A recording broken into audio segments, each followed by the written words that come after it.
La Confédération des institutions financières tient depuis ce matin dans la capitale burkinabé son assemblée générale ordinaire.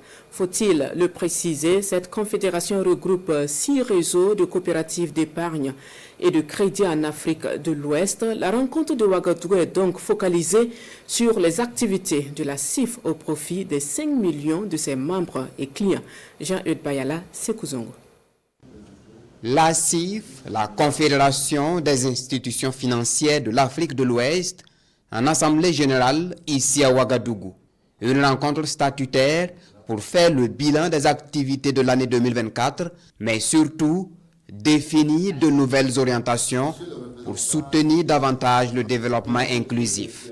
Nous avons mis en place des crédits de l'ordre de 469 milliards de francs CFA pour l'épargne mobilisée d'environ 500 milliards de francs CFA.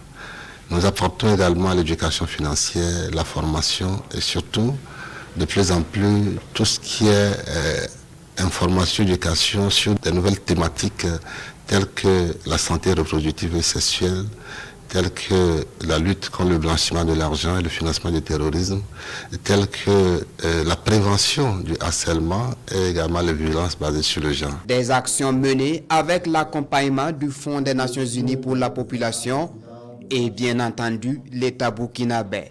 La transformation digitale des institutions reste cependant un défi majeur à relever.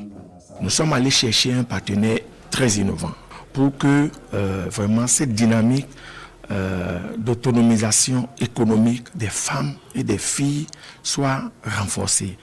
Pour le NFPA, c'est ça qui va leur permettre, bien évidemment, d'aller exercer les droits en matière de santé sexuelle et de la reproduction.